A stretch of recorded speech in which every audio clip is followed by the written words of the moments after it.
Hey, indie filmmakers, I'm Griffin Hammond. I'm Nick Bodmer, and on this week's episode, we're diagnosing a frame rate problem in my latest footage. Plus, your questions about handling audio tracks in Final Cut Pro 10, producing a compelling story, and how to make a video podcast like ours.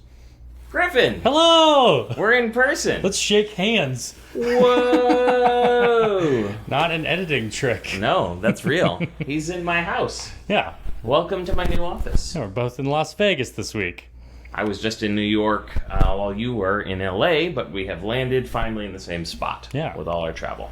The cool thing is, now that I'm right here, right now, I can diagnose issues with your editing, which is what we're going to do today. But first, I can diagnose an issue with your XLR cable, because you have a tendency, you're real jittery. You shake your leg a lot, and I'm sure you're just knocking into this XLR cable right now.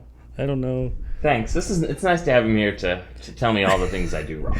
It's really a pleasure. I don't really have a good way to deal with this. You could have fixed it before we started rolling. Here, I'll hang it over my mic. So you're saying when I bang on the cable, it's shaking my mic and introducing I bet audio. it is. Yeah. Okay. Interesting. All right. I'm going to start kicking your cable.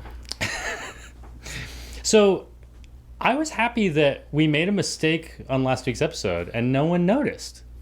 Yes. Is it my mistake or a different mistake? It's your mistake. Oh, damn. Okay.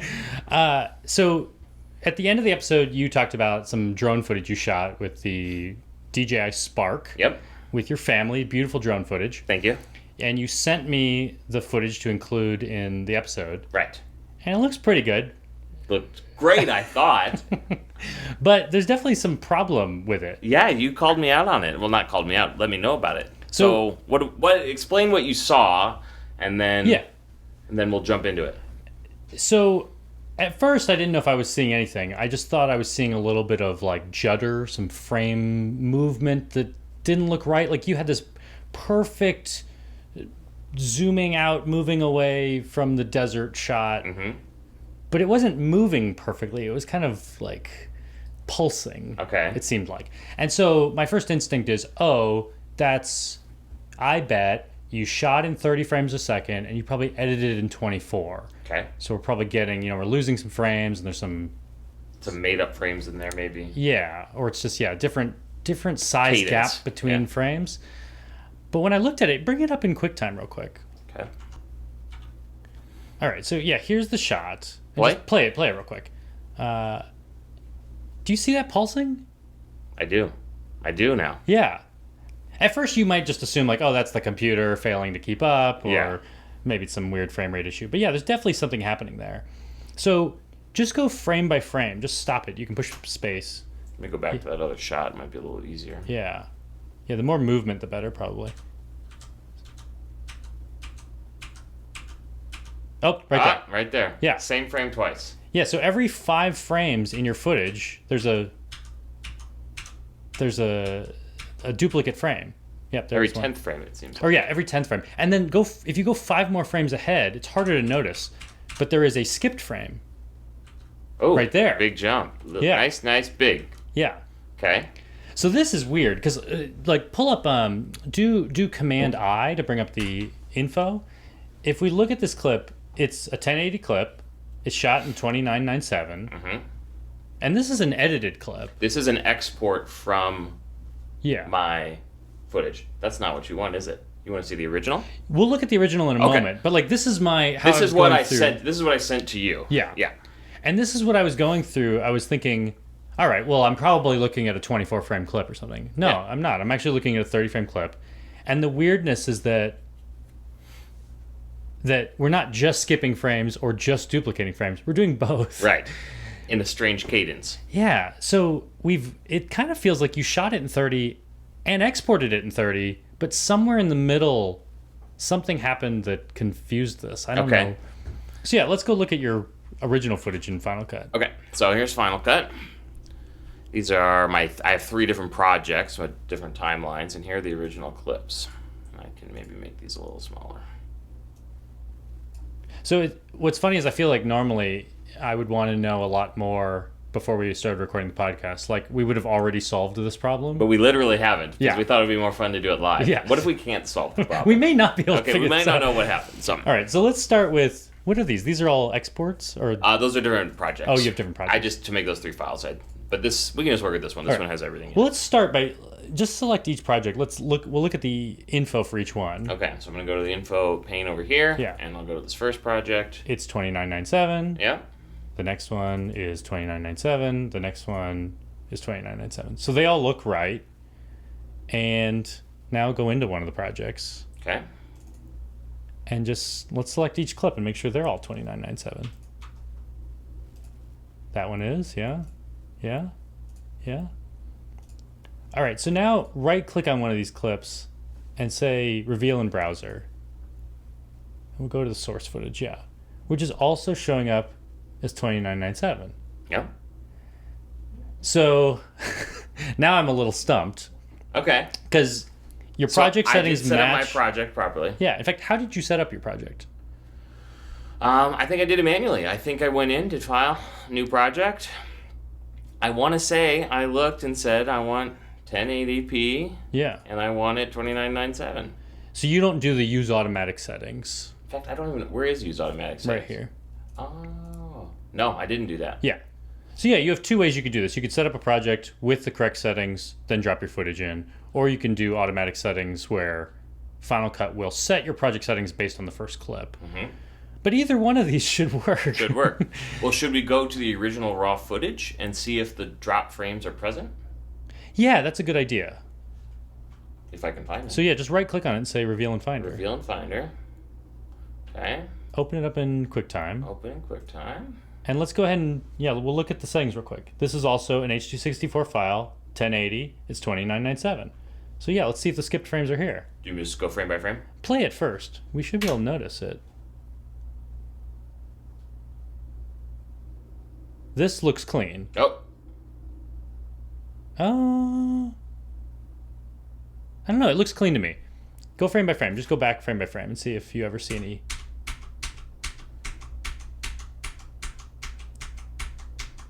Wait, was that a skipped frame? No, I think it was just a little slow.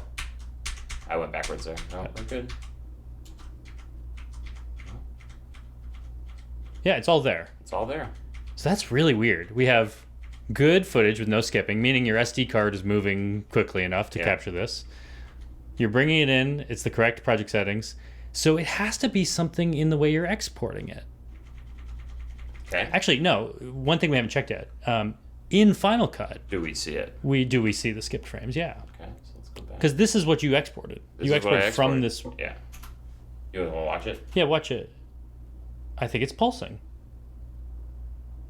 Go frame by frame. Yep. Yeah. That is so Same frame. weird. So you can see there 6 seconds and 11 frames and 6 seconds 12 frames are exactly the same. So it's not your export settings. Final Cut is screwing this up somehow. It's Interesting. interpreting your footage, your time code wrong. What if we do? I'm going to do a new project, and I do am going to automatic use automatic settings. Yeah.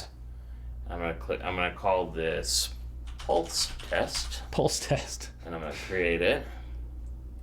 And now I'm going to grab the same clip that we've been. Well, it's a different clip. Should I use that same? Let me use that same piece of footage. Yeah. In.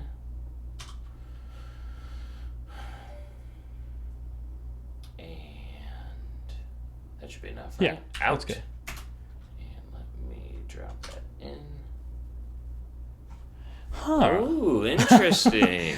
All right, so for those of you listening, Nick just went, he set in and out points on this clip, went to, which button did you push to put it in the timeline? E. E. Yeah. As soon as he went to throw it in the timeline, Final Cut brought up an error that says the video properties of this clip are not standard, which is strange because they look standard.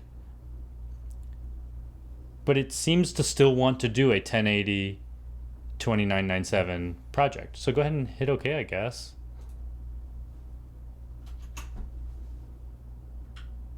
Wait, now it looks clean to me. So now go frame by frame.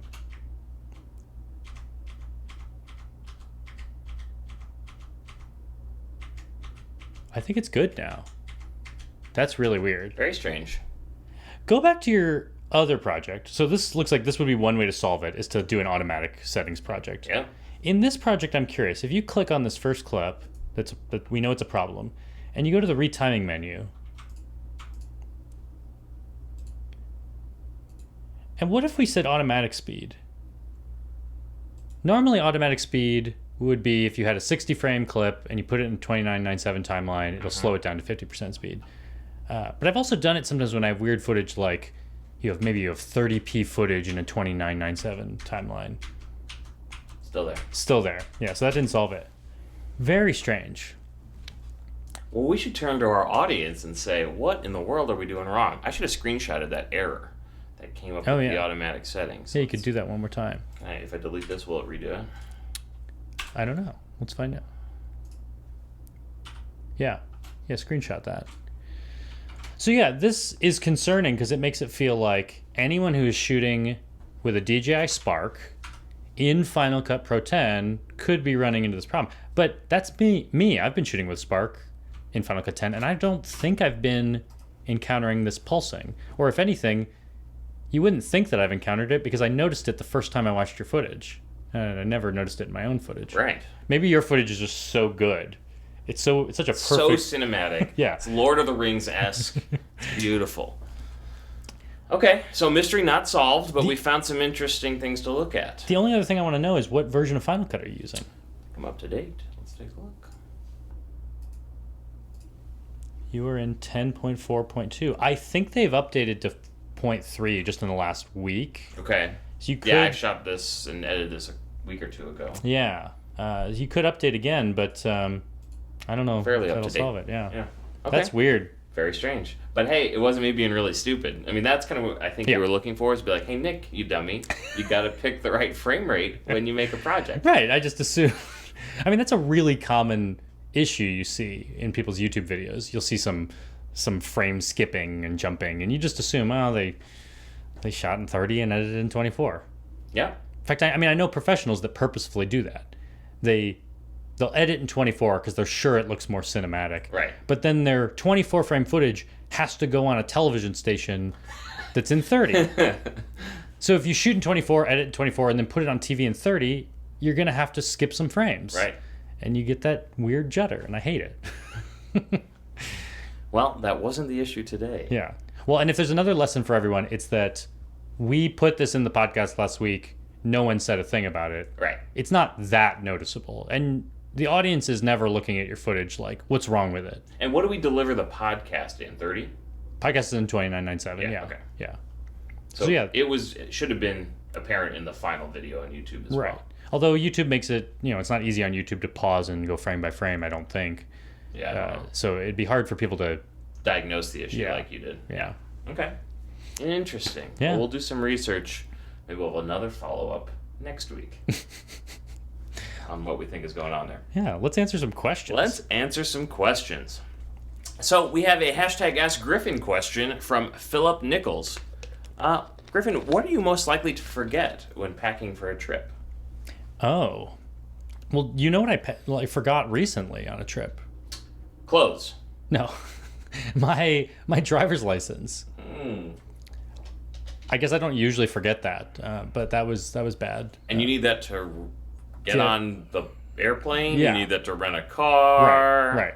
This caused some issues, I take it? Yeah, I couldn't rent my car. I was able to board the plane, though, because LaGuardia does fingerprint scanning. I'm enrolled in the Clear program that does fingerprints. But if you hadn't had that, you would have not been able to... Actually, in retrospect, my understanding now is, especially because I'm a trusted traveler with the TSA, I think I could go talk to the TSA, and I may have to fill out a form that says, yes, this is my address, but they might be subject to more advanced screening. Right. One could anticipate. What'd you do when you couldn't rent a car? Just Uber everywhere? Yeah, that's what I did, yeah. Yeah. And was it just your driver's license, or were you missing credit cards? I forgot my whole wallet. The whole wallet. Yeah. So you lived on Apple Pay? Apple Pay, yeah. And you were able to survive a trip using only Apple Pay? Yeah, I'm trying to... I don't even remember where I went. I feel like it was... Why do I not remember this? I want to say Oh, Philadelphia. no. It was Bloomington Chicago. Normal. Oh yeah, for the last time. Yes, yes. And I was kind of like, how far am I going to get in a not an urban setting with Apple Pay? But actually, I did okay. Yeah. All right, good. Glad to hear it. Okay. You want me to read these? Yeah, Since you're a little far away from the screen. We put all of the questions on your screen, so maybe you need to read all of them. I can do that. We've got an email from Andy. My question is, when editing a 2-person interview with Final Cut, is there a way to level audio if you're using a track that is already mixed? Otherwise, is there simple software or within Final Cut that will level and mix single tracks effectively? So, help me make sure I understand this question. I'm wondering if maybe Andy means he's recorded something, a video clip that already has a left and right channel audio, and he's wondering if he can edit them independently, or is he saying these 2 channels of audio, like the 2 microphones, are already mixed? That's my understanding, is the 2 channels of audio, the 2 microphones are mixed down to a single, probably stereo waveform, but combined left and right. Like if right now you and I were talking into our 2 microphones. Right. And and the recorder was mixing it together for us at whatever levels we already set. Yeah. If that's the case, I don't think you can do anything. Well, you can. I mean, the one thing is you can if you're worried about levels, you can go in there and every time. If it's a back and forth. If we're talking over each other, which we do a little bit, you're in trouble. Yeah. But if in a situation like this where we're talking back and forth, I can go in, and if I'm a little quieter than Griffin, I can make my little keyframes and make myself louder. I've had to do this with weddings often when I have a single mic on the groom and it's recording the bride and the groom and the bride is quieter. Yeah. Often I will manually go in there and do it. But a little trick is you can, if you play with the compressor, you can do this in a way where you basically tell the compressor to ignore levels above your louder source, but bring things up that are quieter than that, so that it basically keeps the loud person the same, but automatically applies gain to the quieter source. So with clever compressor use, you can do this. For the cleanest sound, you might need to keyframe it. And I will say, this is probably the appropriate time to apologize for audio issues we may have in this episode. I'm guessing we may have a little bit of reverb happening because you're talking into your mic, I'm talking into my mic, but our 2 mics are 2 feet apart from each other. So there probably is a little bit of that. We probably sound bad. So let's also answer Andy's question in case he's just talking about, because he's talking about Final Cut, right? Yeah. Yeah. And Final Cut does kind of make it confusing. If you did, like in our case, we're recording your audio onto the left channel, my audio onto the right channel, but then in Final Cut we're separating those and we're making them mono, so they're coming across both speakers. Right. But if you are recording one video clip with a left and right audio channel, it's not immediately clear in Final Cut how you're supposed to edit those separately. Right. And the way that I've always done it is you can detach audio in Final Cut. Yep. And then you could duplicate it. You could just option drag or copy paste. And then on one of them, you could turn off the right channel. And on the other one, you could turn off the left channel. And you've effectively separated. So you can, I've never done this on a video's audio track. You can't do the dual mono on the audio track from a video file? I think you can, but if you had a left channel audio and a right channel audio and you told it to be dual mono, I think it would just mix them. Oh, I see. Okay. And so you'd be creating the problem that we think Andy's talking about. Gotcha. Okay. So it's possible he may be able to split those apart, but if he's stuck with them together, then yeah, he's going to have to do some creative editing. All right, we got an email from Willie. I'm having a weird issue in Final Cut Pro 10. I sync the sound like it's prescribed, but then I can't get rid of the camera sound. Yeah. I obviously want to keep the Rode sound I record on my Tascam recorder. So he has a Tascam recorder, a Rode mic, separate from his camera. Mm-hmm. He's doing a sync, so it's using the camera audio and the Rode mic to sync it together. And he's smart to have audio with his camera. He hasn't syncing turned a off. lot easier, yeah. But now that he's done the syncing, just like we do for the podcast, he's stuck with audio he doesn't want. The bad audio is on top of the good audio. Yep. So how do you get rid of that? A couple different ways. You can just drag the volume down all the way on that one clip, right? Or he's got a synced clip, right? Yeah, he's already synced it. So you can open the compound clip. I'm going like I have a compound clip. Yeah, I don't. It's a right click. And you can either right click on it and say open or it depends on the version of Final Cut you're in. Yeah. I think now they've taken away that, and you can just double click the clip. And that will expand that compound clip to show you both inside clips, and you can just drag the audio down. Yeah, it pretty much just opens that compound clip in its own timeline. Right. And you can now see those two audio clips. So yeah, then you just lower the audio on your video file. Or, if it's on the video file, you could expand it so audio and video are separate, and then I think you can just select the audio track and hit V and disable it, which is going to do the same thing as dragging the volume all the way down.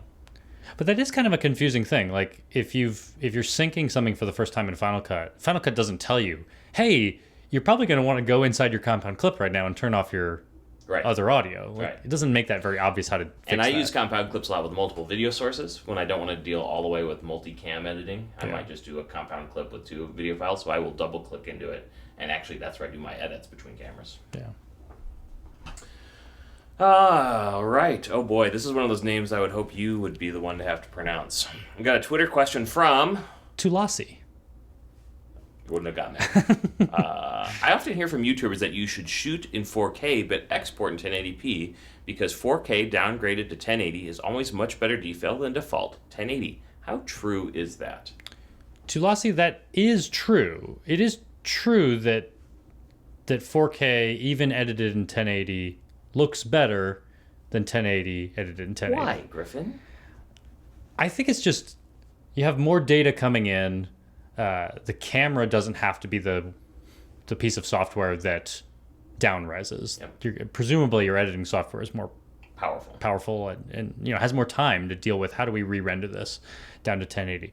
But I will say it's not that noticeable. Like, it's true that it's always better, but I don't know if it's always much better. It's just a little better. It's a little better. And you would only notice if you had the opportunity to side-by-side test, which I have, which is the only reason I know that it's worthwhile. Yeah. But if you're never... This from the guy who noticed one freaking skip frame in my drone footage. But your audience will never notice the difference. So, like, right now we're shooting the podcast, and we are recording it in 1080. Yeah, I was like, oh, now that we're here and we don't have to deal with sending files over the internet, do you want to record this in 4K? And Griffin was like, no. I thought I still don't need to take up more space on my hard drive. I'm going to have to edit this, and maybe the computer will run a little bit slower if I have 2 4K streams. I mean, it would be able to handle it. But 3, because we got 3 cameras going today. So actually, we are recording 4K on one camera, just because I figured maybe I'd want to be able to punch in on it. But the other 2, the close-ups of us, are both 1080 today. Right. The way I think about why the quality might be better is anytime you're exporting or creating a new video file, that's a lossy process, right? So you want the highest quality all the way down to that point where you're going, doing that lossy conversion. Yeah. It just gives you more data to work with when it makes that lossy file. Yeah. We've got a YouTube comment from Goat Cheese for me. Hey, Griffin, do you have any tips for getting out of writer's block rut? He's got an idea for a documentary regarding a cool place he worked at, and he had a general idea of what he wanted to say. And he says, ever since he watched your Science of Storytelling podcast and your online class where you outlined the Dan Harmon story circle, he struggled with if his documentary would be more of the, here's an outline of this cool place and some random facts about it versus a search and discovery. Yeah. I know exactly what he's talking about because it's kind of the struggle I went through with Sriracha, which is... You go and explore something you're curious about. I think that's a good place to start with a documentary, something you're actually interested in. And you learn all these facts. I learned that there's 100 million pounds of peppers that are harvested every year. Yeah. And that's a cool stat. I want you to learn that. And there's a lot of fun things I learned that I'm excited to tell you in the film. But most of those things that I want to share with you because I'm curious about them, they're not like great plot points. They're not like an exciting, dramatic turn. And so you might, when you're looking at the Dan Harmon story circle of like, you need, go, search, find, take, return, change, is 100 million pounds of peppers, it's not part of the need. I mean, I'm sure it fits in there somewhere, but it's like...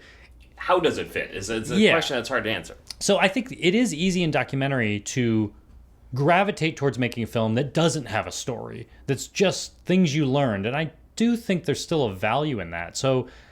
I don't feel like you have to completely stick to a story circle. But if you're missing the entire story circle, then I think it won't be compelling enough for people to watch. They need some story to get them to the facts. If it's just a fact-based thing, it's not going to be interesting. But tell me this, you didn't necessarily have your story in your mind before you went out and shot all this stuff, right? You kind of discovered that and maybe built it a little bit in the editing bay too.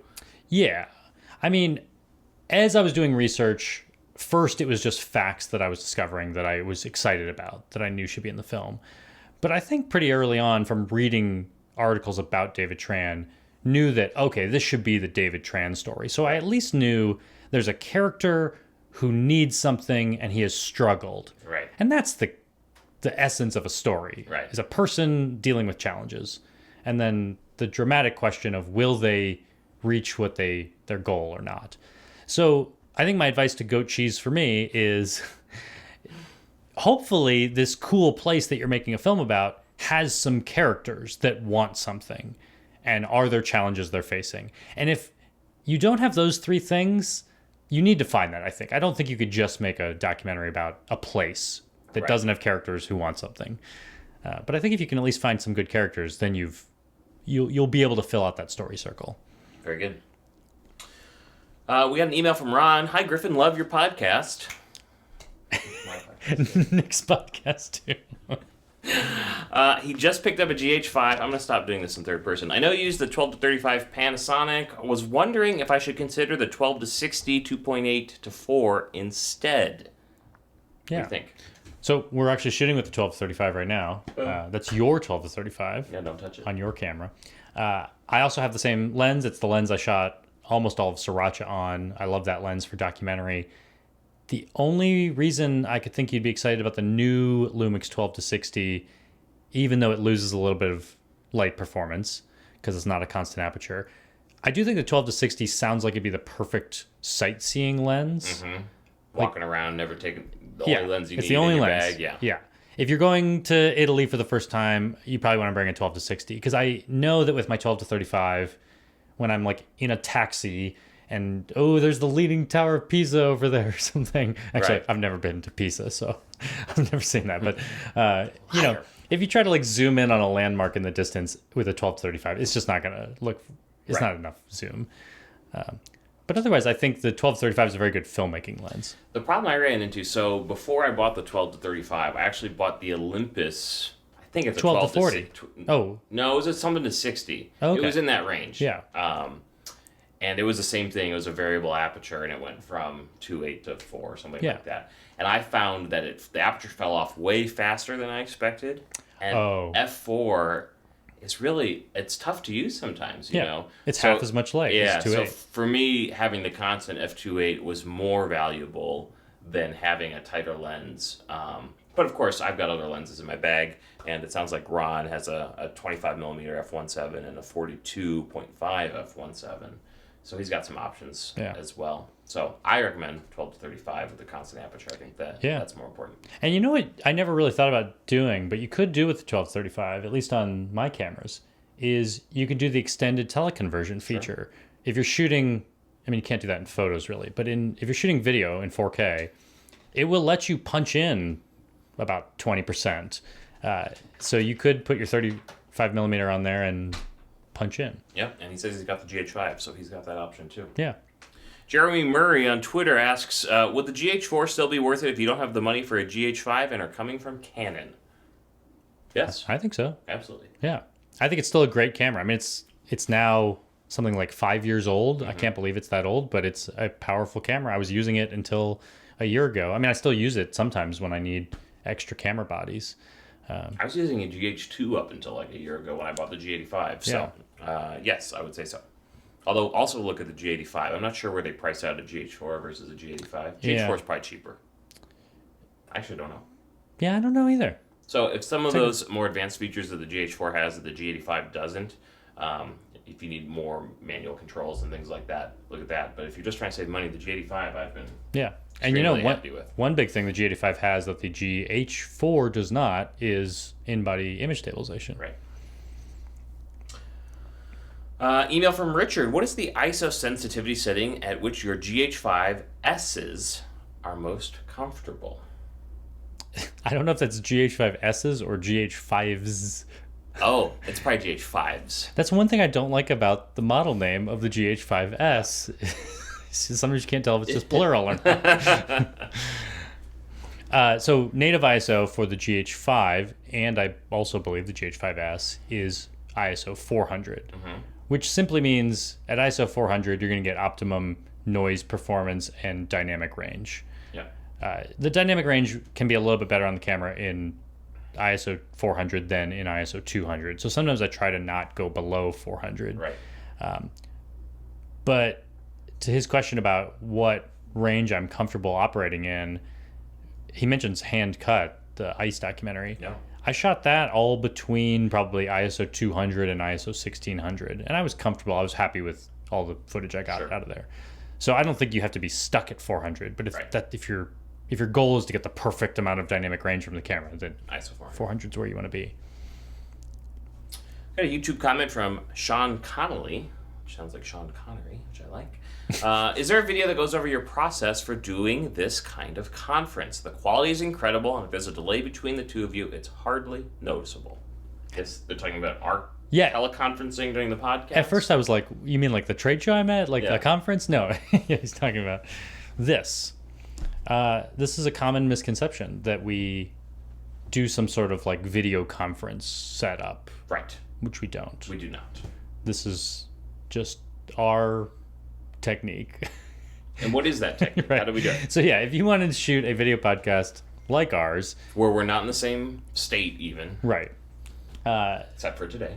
I mean, even today we're kind of shooting it the same way we normally would. There's one camera on Nick. There's one camera on me. The only difference is when we do it normally, Nick just sends me his footage over the internet. Right. You record your own audio, your own video. And I just look at the wall instead of Griffin's beautiful face. Right, yeah, we're not looking at anything. And then the way we're hearing ourselves is through a FaceTime audio call. Right. So we're really just doing a telephone call with two cameras involved. Yep. And then I think we've also found doing a telephone call or a FaceTime audio call has less lag than doing video conferencing. Yeah. Yeah. Yeah, so no reason to see each other. And Apple just announced that FaceTime is going to now support groups. So I know for a lot of people, you know, if we had a guest or something, FaceTime would be out. We'd have to go to something like Skype, which is pretty common. But FaceTime is going to support up to like 32 people on a video or audio call, I believe. This is funny because I almost sent you a message a week ago asking you this exact question because I wanted to do a 3-way FaceTime and knew that FaceTime didn't support that. So I figured, well, Skype can do it, but my mom doesn't have Skype, so I'm not going to do that. Then I realized Facebook Messenger can support it. Oh. So anyone who's using Facebook, which is my family, yeah, we could all do it that way. But that's cool to know that FaceTime, do you know when that'll... They just announced it at WWDC. I don't know what the release date is. Probably with iOS 12 in September or whatever it releases. But yeah, anyone who has a phone and has two cameras could do a podcast setup like this. Yeah, you could really do a 3-way phone call. I bet the lag would be pretty low. Oh, yeah. That too. Yeah. Right? So that's an easy way to do it. And actually, this is something, this kind of technique is something I like to offer to people when they ask if they can interview me over Skype. I usually say, well, I have a camera here and I have a nice microphone here. Would you like me to capture it? And I can send you the thing afterwards. So if you don't want to have to edit the bad Skype recording, you could cut in all my good footage. And a lot of people like to do that. Yeah, absolutely. That's it. Should we high five since this we week. can? Yeah! That was loud. Yeah. That was good. I wonder if we clipped there. I bet we did. Well, I'm sorry we couldn't solve my video problem. Yeah. That was interesting, though. That just means you can... We weren't lying when we said we had not pre-looked into the issue. It just means I can never trust your Spark footage again. Okay. Never send me that. Okay, I'm sorry. And I don't know what the fix would be besides, you know, we found the automatic settings. Like, once you've exported it, there's no way for me to, like, put it back together. I could get rid of that one duplicate frame, but I'm still going to have that skipped frame every 10 frames. So I don't know. Problem. It's a big problem. Good thing nobody noticed. You should have seen my Final Cut timeline to try to diagnose your problem, because I pretty much went through with a blade tool and was making a slice every time I saw an error. And so you could go back and figure out the pattern? Yeah, and it was only when I did that I realized, oh, it is every 5 frames. Okay. That's funny. Alrighty. Well, I guess next week we'll be back to our standard setup. Yeah. You're You're not hanging out in Vegas for another week and a half, are you? No, in fact, I leave tomorrow. So somehow I have to edit this podcast tonight so that it can be on the air Tomorrow is... Oh, yeah, we're recording this a little later than normal. Yeah. Cutting it down to the wire. Alrighty. A pleasure, sir. I'll talk to you right after this podcast as we continue to be here in person together. Talk to you later, everybody. Bye.